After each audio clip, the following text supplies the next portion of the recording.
Good morning, everybody. Good morning, fellow viewers. And the haters, whoever hates on me.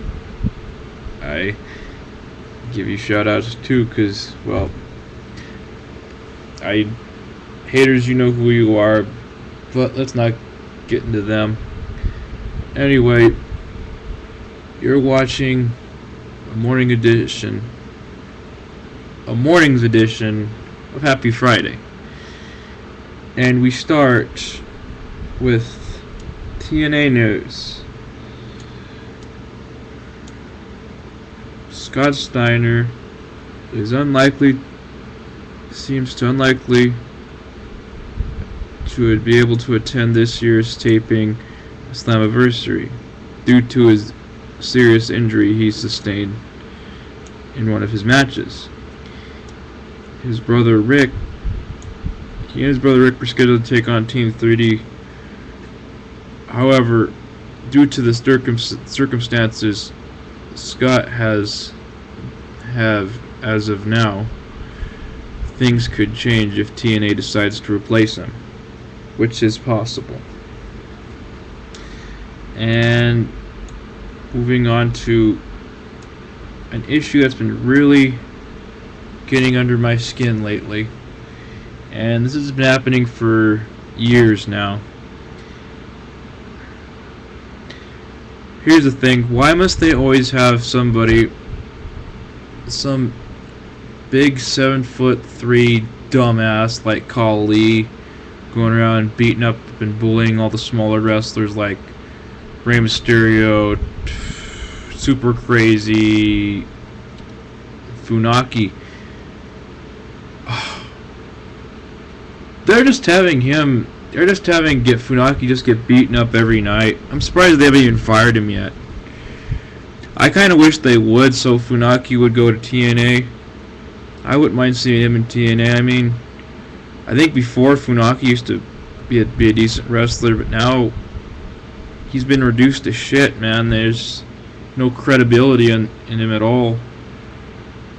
I think if he were in TNA, things would change for the better. I'll tell you that right now. Of course, that's just how I see it. I think it'd be best if they fired Super Crazy and Super Crazy came to TNA. I'm looking forward to him for seeing him in TNA because he's getting fucked around. Same thing with Ray. I think he's getting screwed over on his end as well. But yeah, that's just kind of what I think about it. It just really pisses me off why they always have to do that, why WWE does that on a lot of occasions. Well, I'll never know. It's Vince McMahon, so why should I be surprised? He also bullies the originals, but we already knew that, so we'll get into that right now. But anyway, here's a spoiler for a movie I was really looking forward to see. It's a spoiler for Spider-Man 3. Now, if anybody is watching this right now and does not want to hear what happens at the end of the film, please turn back now. I'll give you the count of 5. 1, 2, 3, 4, 5. Okay, here's what happens. I just found out a while ago, in Spider-Man 3, Venom dies. That really pisses me off. I've been waiting so long to see Venom in a movie, and now they fucking kill him. That's bullshit. I don't know why.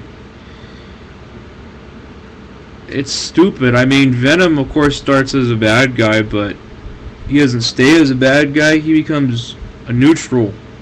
There's a difference between a bad guy and a neutral, but I'm not going to get into that. I don't see. I mean, I heard they're not going to make as much. I heard they're not going to make a whole lot of Spider-Man movies, unfortunately, because I mean, if you kill Venom off, you don't got Carnage. You don't got Carnage. Because I mean, Eddie Brock gets thrown in prison, and some of the symbiote gets left behind, and that's when Carnage later comes in. That's how Carnage comes to be. But I don't know. I might watch Spider-Man 4. There's word that Bruce Campbell could appear in that movie as Mysterio. Of course, that's what I've been hearing. But anyway, I just want to move on from that and on to what this show Happy Friday is about. I'm gonna end it on a note on what many thinking what Happy Friday is about. If anybody's wondering, Happy Friday is a show. It's based on anything, just about anything and everything. Not just about wrestling, not just about the wrestling community or the shooting community or whatever you want to call it. It's about just about everything you want to talk about. Games, wrestling, rumors, news, and just all that kind of shit. It doesn't matter what you want to talk about. Even Q&A. If you want to do Q&A, I can probably do a little Q&A. I'll do my best, but it won't be that great, so just try and bear with it. But anyway, this is Machete 87 signing off. Good night and good luck.